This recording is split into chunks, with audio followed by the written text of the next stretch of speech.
Praise the Lord. வாழ்வை வளமாக்கும் தேவ வார்த்தை. ஆதியாகமத்தின் புஸ்தகம் 15ஆம் அதிகாரம் 6ஆம் வசனம்.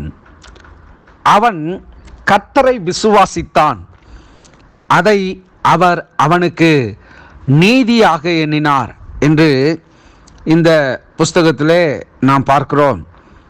15ஆம் அதிகாரம் 6ஆம் வசனத்திலே இது வேதாகமத்தில் ஒரு முக்கியமான வசனமாக கருதப்படுகிறது. இது புதிய ஏற்பாட்டில் 3 புத்தகங்கள் மீண்டும் வருகிறது. ரோமர் 4ஆம் அதிகாரம் 3ஆம் வசனம், 9ஆம் வசனம், 22ஆம் வசனம். கலாத்தியர் 3ஆம் அதிகாரம் 6ஆம் வசனம். யாக்கோபு 2ஆம் அதிகாரம் 23ஆம் வசனங்களிலே இந்த காரியங்கள் குறிப்பிடப்பட்டிருக்கிறது.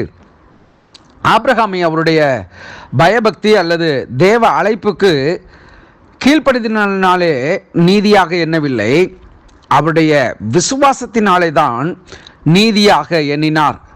நம் எல்லோரையும் போல் ஆபிரகாமும் பாவியான ஒரு மனிதன்தான். மனிதர்கள் தங்களை பரிசுத்தவான்களாக மாற்ற முடியாது, நீதியான இயல்பை உண்டாக்க முடியாது. அவர்களது நல்லியல்பால் தேவனுக்கு முன்பாக நிற்க முடியாது.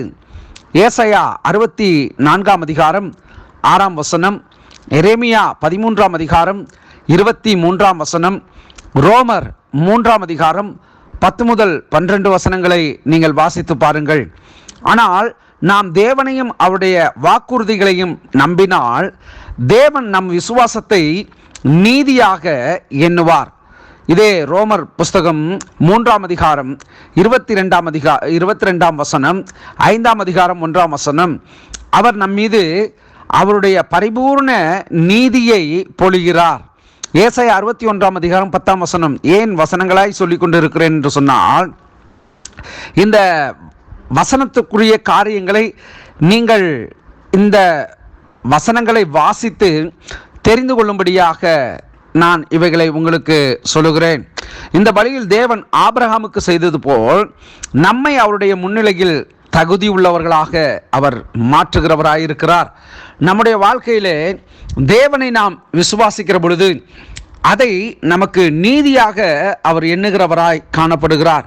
நம்முடைய விசுவாசத்திலே நாம் குறைவுள்ளவர்களாயிருந்தால், நம்முடைய விசுவாசம் தொய்ந்து போனதாக இருந்தால், நமக்கு கிடைக்க வேண்டிய அந்த ஒரு மேன்மையை நாம் இழக்கக்கூடிய நபர்களாக மாறிப்போவோம்.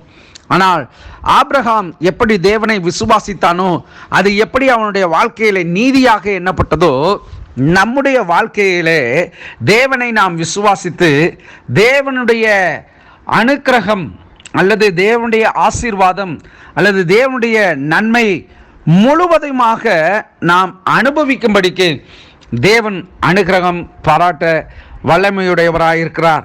நிச்சயமாக இந்த வார்த்தை உங்கள் வாழ்க்கையிலே நீங்கள் தேவனை விசுவாசிக்கிற பொழுது அது உங்களுக்கு நீதியாக எண்ணப்படும் என்பதை நீங்கள் உணர்ந்து கொள்வீர்கள். கர்த்தர் தாமே உங்கள் ஒவ்வொருவரையும் ஆசீர்வதிப்பாராக. God bless you.